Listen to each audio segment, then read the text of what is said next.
El aumento de la temperatura producía un aumento en la movilidad de las partículas. Y eso hace de que al movilizarse más las partículas necesiten más espacio para estar. Por ejemplo, se ve claramente en un sólido, como el que está dibujado acá en la transparencia. Muchos sólidos arreglan sus partículas en una red cristalina, las famosas redes de Bravais, que tienen distintas formas de armarse, digamos, pero de una manera regular. Y se puede pensar como modelo de ese sólido que son partículas que, como se encuentran a cierta distancia, no se están tocando entre ellas, es como que hubiese fuerzas entre ellas que producen un equilibrio a cierta distancia entre ellas. Entonces eso se puede representar como modelo, como si estuvieran atadas con un resorte. Esas fuerzas que se generan entre las moléculas son fuerzas debidas a campos eléctricos, magnéticos, fuerzas nucleares, mínimamente fuerzas gravitatorias, pero el conjunto de todas esas fuerzas hace que las partículas se ubiquen en esos sólidos a determinada distancia. Si uno las quiere acercar, tratan de repelerse, y si uno las quiere alejar, tratan de juntarse. En los sólidos, a medida que aumenta la temperatura, esas partículas, si bien no se pueden movilizar por todo el sólido, porque si no el sólido perdería la forma. Si una molécula de la punta del bolígrafo se fuese a la parte de atrás o a la mitad, entonces el bolígrafo perdería la forma. Pero sí se mueven en un entorno pequeño, oscilan. Y esa oscilación se incrementa con la temperatura, o sea, la amplitud de esa oscilación se incrementa con la temperatura. Entonces, al aumentar la temperatura, aumenta esa oscilación y obliga a las moléculas de al lado, o partículas de al lado, pueden ser átomos también, a alejarse un poquito debido a esas fuerzas de repulsión que se producen cuando una intenta acercarse a la otra demasiado. Y así de a poquito se van separando todas esas partículas, y lo que uno ve macroscópicamente es que el material se agrandó, o sea, aumentó su volumen. Y ese aumento de volumen se produce en todas las direcciones, en las tres direcciones del espacio. Y este aumento de volumen no solo se produce en los sólidos cristalinos, se produce también en toda la materia. Se produce en los gases, en los líquidos. Cualquier cosa que ustedes estén viendo en este momento, que tengan enfrente de ustedes, si le aumentan la temperatura, se dilata. Lo que están respirando también, ¿no? El aire se dilata, el agua se dilata con el aumento de la temperatura. A veces, de acuerdo a la forma que tienen los materiales, principalmente los materiales sólidos, que son los que tienen forma definida, la dilatación se hace más evidente en ciertas direcciones. Por ejemplo, si bien la dilatación del cuerpo es volumétrica, pero si el material es tipo varilla, alargado, donde su principal, digamos, dimensión, o digamos, su principal medida está en una sola dimensión, en la longitud, por ejemplo, las variaciones de temperatura van a producir una variación de longitud más en esa dirección que en otras direcciones. Porque recuerden que una partícula separa a la otra, la otra a la otra, la otra a la otra. Cuanto más tenga en línea, más se va a dilatar ese material en esa dirección. Quiere decir que la variación, ¿sí? la dilatación que tiene el material en cada dirección, depende de las las medidas iniciales, de las dimensiones iniciales. Si tenemos una varilla que tiene una longitud importante con respecto al espesor y a la profundidad, entonces el aumento de la temperatura va a producir un alargamiento mucho mayor en esa dirección que en las otras dos. En esos casos, entonces, lo que se estudia es directamente la dilatación en esa dirección. Y en ese caso se habla de una dilatación lineal. El aumento de la longitud de una varilla, por ejemplo, como la que tenemos acá, de longitud L0, si le aumentamos la temperatura a través de una transferencia de calor, entonces el material va a empezar a dilatar y va a tomar una nueva longitud L. Esa variación, L menos L0, es lo que acá llamamos delta L. Y esa variación depende, como les decía recién, de la medida inicial, antes de producir la variación de temperatura, depende de la variación de temperatura, cuántos grados cambió la temperatura, eso es el delta T, delta de temperatura. Y también depende de las características del material. No todos los materiales se dilatan de la misma forma ante de la misma variación de temperatura. Entonces, este incremento delta L, ¿sí? o disminución, de acuerdo a que el material aumente su temperatura o la disminuya, dependerá también del material. Y eso está indicado con ese coeficiente alfa que se llama coeficiente de dilatación lineal. Y el coeficiente de dilatación lineal es la dilatación relativa por grado de variación de temperatura. O sea, es cuánto se dilata con respecto, ¿sí? digamos, por unidad de medida, ¿sí? Y por variación de grados de temperatura. Eso es la información que da alfa. O sea, alfa me dice, el valor de alfa me está diciendo que ese material se va a dilatar tanto por unidad de longitud, o sea, relativa, digamos, a la unidad de medida, y por cada grado de temperatura que varíe.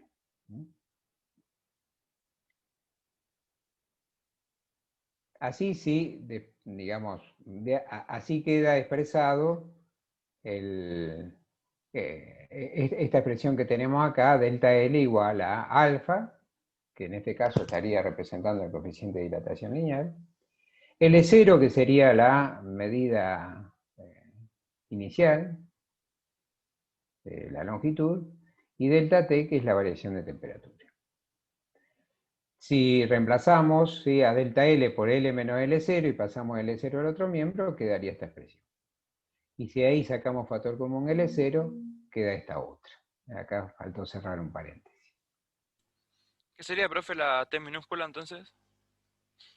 La T minúscula es temperatura. Acá, digamos, usamos la T minúscula y mayúscula para temperatura. Ah, Normalmente se utiliza la T minúscula para tiempo y T mayúscula para temperatura, pero acá se alteró ese orden y delta T en todo lo que estamos viendo acá es variación sí, de temperatura, temperatura. aunque esté en minúscula o esté en mayúscula. ¿Sí? Y de esta expresión, de la primera, ¿sí?, si despejamos el coeficiente de dilatación lineal, nos queda de esta forma. ¿Ven? Que es la variación en la longitud con respecto a la longitud inicial, ¿sí?, y a la variación de temperatura.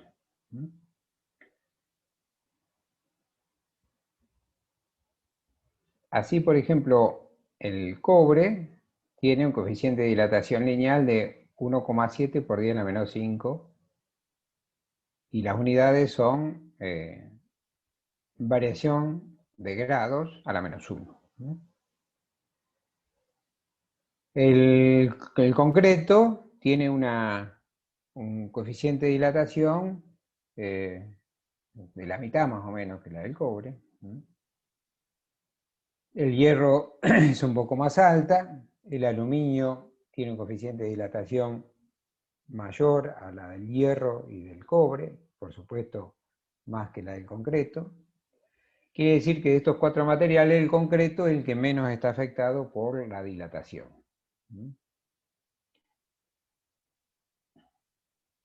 Veamos un ejemplito para aplicar esa formulita que vimos. Dice, una tubería de cobre de 90 metros de largo, que está a 20 grados centígrados. Pregunta, ¿cuál sería la nueva longitud cuando a través de la tubería pasa vapor a 100 grados? O sea, al pasar vapor a 100 grados, calienta la cañería a 100 grados. O sea, la lleva a 100 grados de temperatura. Entonces, esa tubería que mide 90 grados cuando está a 20 grados, ahora ya deja de estar a 20 grados, está a 100 grados, entonces seguro que se va a dilatar en longitud. Y entonces pregunta cuál es la nueva longitud.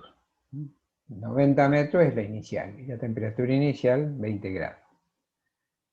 La variación de temperatura que sufre es 80 grados, y digamos, el incremento de longitud será el coeficiente de dilatación, que para el cobre es 1,7 por 10 a la menos 5, la longitud inicial y la variación de grados de temperatura. Eso nos da una variación de longitud de 0,122 metros, o sea, unos 12 centímetros. Pero lo que pide es la nueva longitud. Entonces, a ese aumento de longitud hay que sumarle la longitud inicial, y así tendremos la longitud final. Quiere decir que esa longitud pasó de 90 metros a 90 metros y 12 centímetros por haberle cambiado la temperatura de 20 a 100 grados. Esta propiedad que tienen los materiales de dilatarse con el aumento de temperatura es muy útil. Por ejemplo, nos sirve para medir temperaturas. El hecho de que el mercurio se dilate en un bulbo de un termómetro permite que ascienda sobre un capilar, sobre un tubito, y así poder indicar, de acuerdo a lo que se dilata, la temperatura que tiene. Quiere decir que esta propiedad es muy útil para eso, por ejemplo. Pero tiene muchas aplicaciones. En la transparencia que se ve ahí, se ve, por ejemplo, bueno, hay una figura de un pavimento de concreto.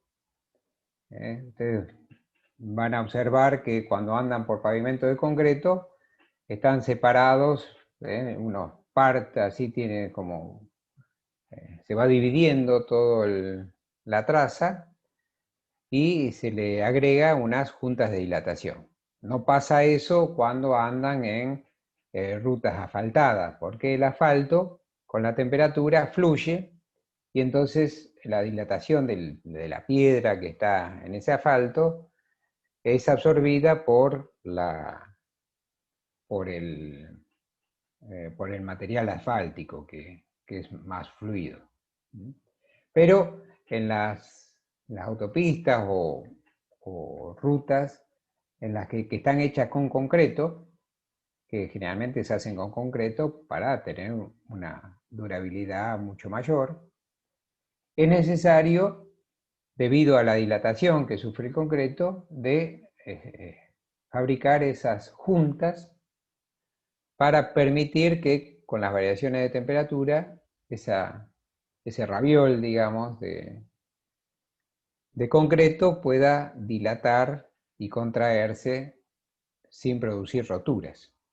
Si uno no le deja esa junta de dilatación, cuando el material aumenta la temperatura y se dilata, no lo para nadie, entonces se termina rompiendo. Acá en la ciudad tenemos varios ejemplos de haber hecho obras en las que no se ha hecho un buen cálculo o un buen desarrollo de los conceptos de dilatación. Durante un tiempo hemos tenido la avenida Cabrera cortada porque se habían levantado 2 paneles de concreto debido a la dilatación. Las bicisendas ahora las han ido reparando, pero cuando empezaron a hacer las bicisendas, al poco tiempo se empezaron a solapar los paños porque a pesar de haber hecho juntas, eran insuficientes las juntas y entonces o eran muy grandes los paños y los días de mucha temperatura se dilataban tanto que se empezaban a solapar o romperse. Las que están en Cabrera, yendo como para Walmart y eso, están destruidas. Bueno, Para shopping en realidad. bien, Sí. ese es un ejemplo, ¿sí? Están todas Y a veces también los cálculos se hacen adecuadamente, pero a veces no se controlan las construcciones adecuadamente y bueno, la gente que hace ese tipo de tareas, en general, los operarios no están muy al tanto de estas cuestiones. Así que si no hay alguien que esté indicando bien esas medidas, pasan esos inconvenientes.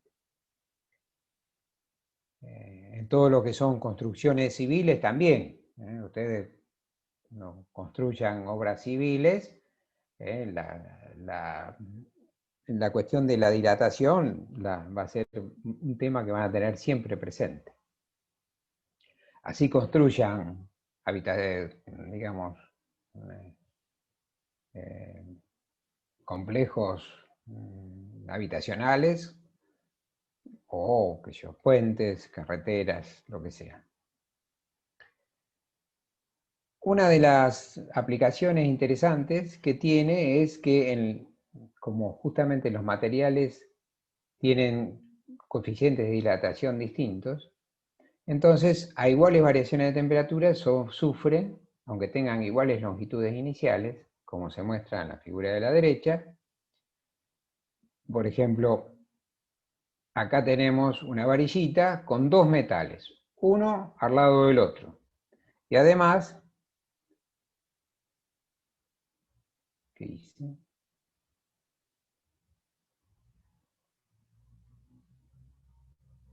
Y además,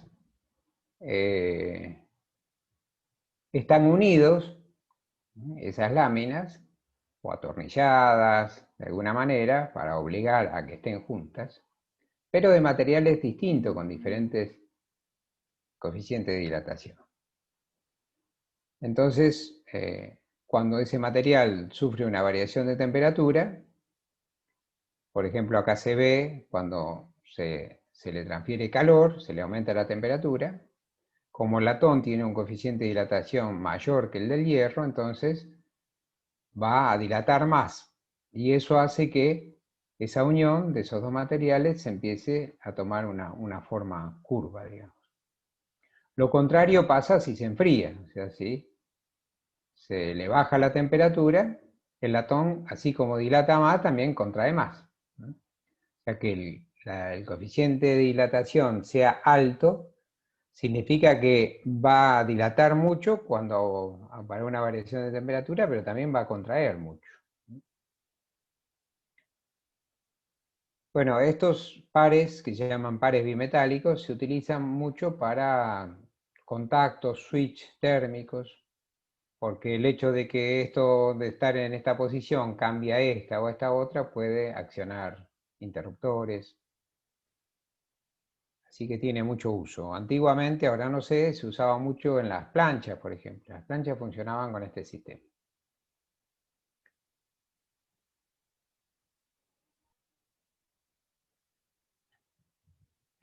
Cuando las dimensiones de la pieza son tanto en largo como en ancho, bastante discretas, importantes, con respecto al espesor, entonces es importante considerar la variación de área, o sea, la dilatación de área.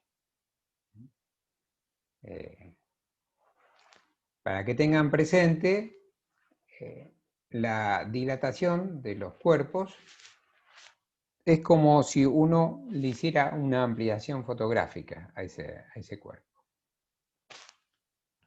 O sea que ese aumento se produce en todas las dimensiones de la pieza.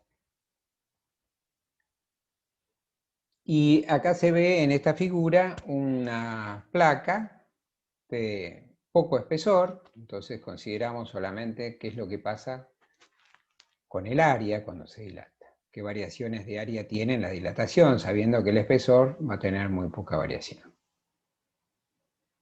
Y además tiene un orificio, y fíjense que al calentarse esa placa y aumentar su tamaño, también aumentó el tamaño del orificio. Así que esto es para tenerlo presente. A veces lo pregunto, porque pareciera de que el hecho de que las partículas se separen,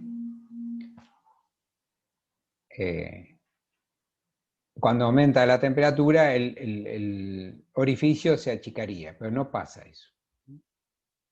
Por las fuerzas que se hacen entre las partículas, ese orificio también aumenta sus dimensiones. Acá a la derecha se ve, por ejemplo, un uso de algunas piezas metálicas que se las calienta, se las encastra y después al enfriarse quedan ajustadas por la contracción y muchos ajustes de muchos dispositivos se logran de esa forma.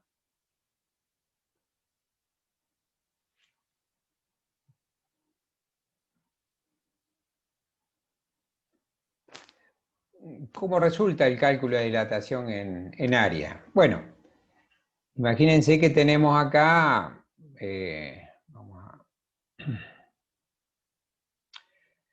tenemos,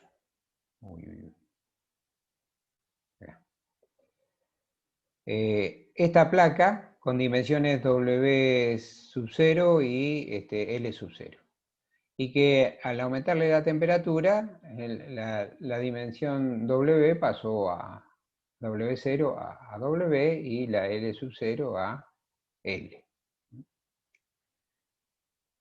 Entonces hubo una dilatación en las dos direcciones de esa placa.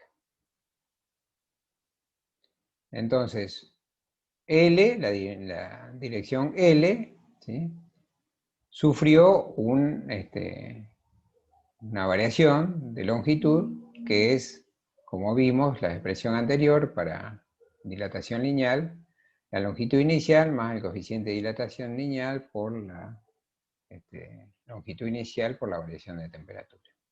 Y lo mismo podemos ver que ocurre en la altura de esa placa, con W. Como el área es el producto de L por W, entonces hacemos el producto de L por W y nos queda esta expresión, 1 más alfa por delta T al cuadrado, al hacer la multiplicación. Al desarrollar ese binomio al cuadrado, nos quedan tres términos. Despreciamos el término cuadrático y entonces, porque es de un valor muy pequeño comparado con el término del medio, y entonces nos queda que la expresión del área nueva es el área inicial por 1 más 2 veces el coeficiente de dilatación lineal por la variación de temperatura.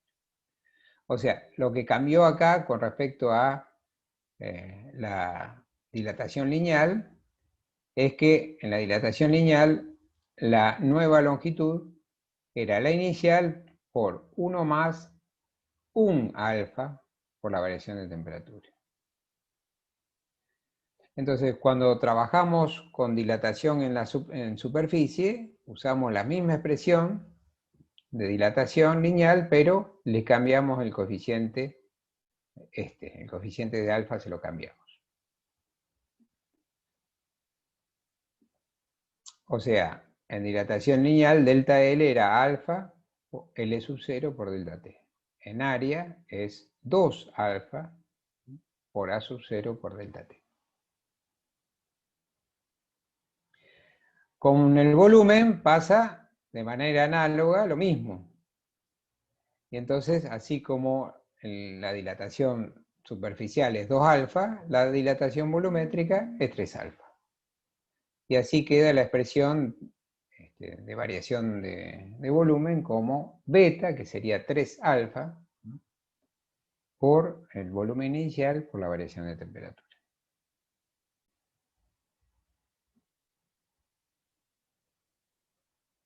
Así como L era la variación en longitud, perdón, así como alfa era la variación en longitud respecto a la longitud inicial y la variación de temperatura, beta es también la variación en volumen con respecto al volumen inicial y a la variación de temperatura. Veamos este ejemplito de volumen. Hice un vaso de precipitados Pyrex de 200 centímetros cúbicos de volumen, se llena hasta el tope con glicerina. Luego el sistema se calienta de 20 a 80 grados. Y lo que pregunta es, bueno, ¿cuánta glicerina se desborda del contenedor?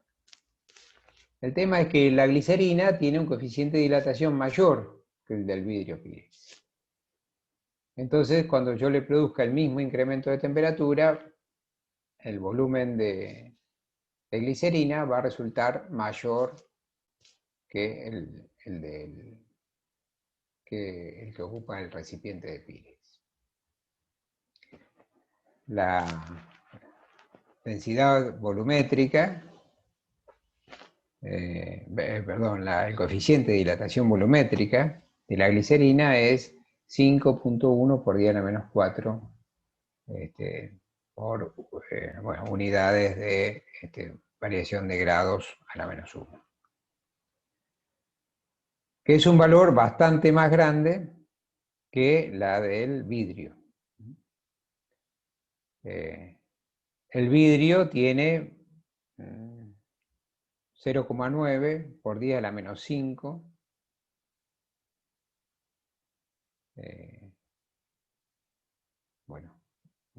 Variación de grados a la menos 1.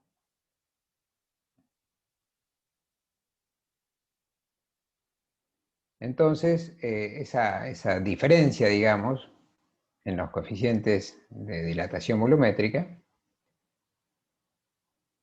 hace de que la glicerina termine desbordándose, digamos. Si yo deseo saber qué volumen se rebalsa, entonces lo que tengo que hacer es justamente calcular las variaciones de volumen que tiene cada uno, que tiene la glicerina y que tiene el vidrio, y hacer la diferencia. Entonces, como tenemos todos los datos, la variación de volumen de la glicerina es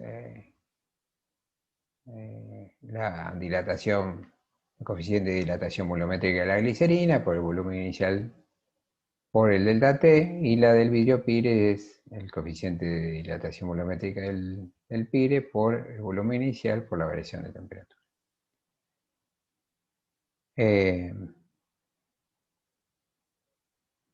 Bueno, y ahí si sacamos factor común, el volumen inicial y la variación de temperatura, nos queda esta expresión que tenemos acá.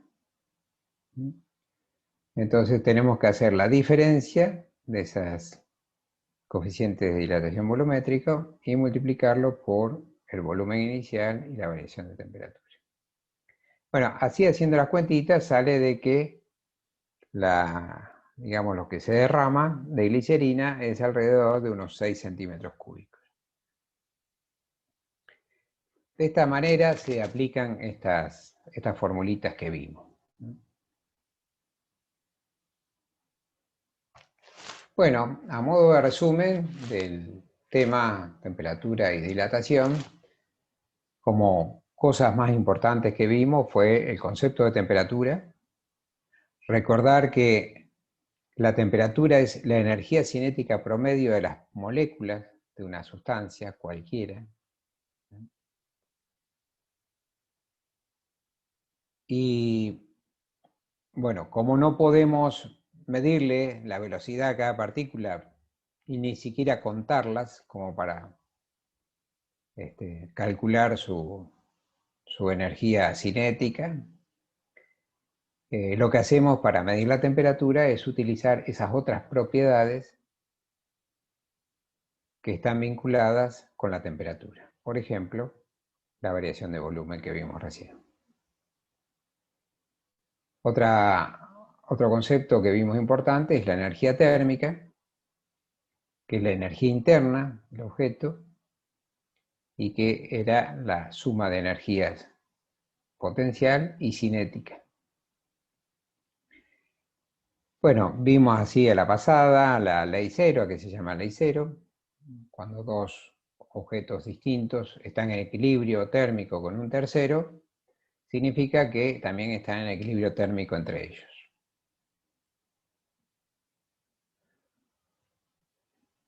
Vimos las distintas escalas de temperatura que se utilizan, las escalas de temperatura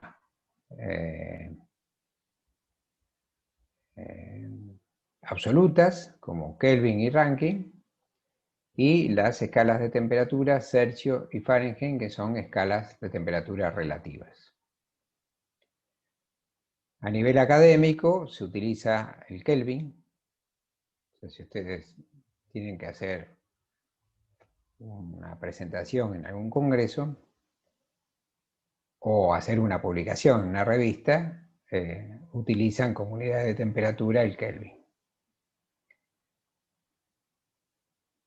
Nosotros estamos acostumbrados a usar los Celsius, que también los llamamos centígrados por el hecho de estar dividido entre los dos puntos fijos del termómetro en 100 partes iguales. Por eso lo llamamos centígrados. En la zona del Reino Unido, Estados Unidos, se utiliza más la escala Fahrenheit. Cualquier cosa, electrodoméstico, vehículo que compren en esa zona, si necesita tener alguna indicación de temperatura, seguramente va a estar indicado en Fahrenheit. En Europa no, en Europa en general se utiliza el grado Celsius. Los Kelvin se utilizan solo académicamente y los Rankine no se usan. Acá tenemos algunas equivalencias, como que la variación de un grado centígrado es igual a la variación de un Kelvin, que la variación de 5 grados centígrados equivale a la variación de 9 grados Fahrenheit, faltó el cerito acá atrás, que había formas de vincular la temperatura en grados centígrados con la temperatura en grados Fahrenheit y viceversa. Y como relaciones entre la temperatura en Kelvin y en grados centígrados, la diferencia era 273, como la diferencia que hay entre Fahrenheit y Rankine, que es de 460, que no está anotado acá. Con respecto a la dilatación, vimos que la dilatación lineal tiene esta expresión, delta L igual, acá no es 2 alfa, me equivoqué, es alfa, después lo corrijo. Delta L es alfa por L0 por delta T. En el caso de la dilatación diaria, pasa a ser 2 alfa, y en el caso de la dilatación volumétrica 3 alfa. Bueno, cortamos acá con este tema.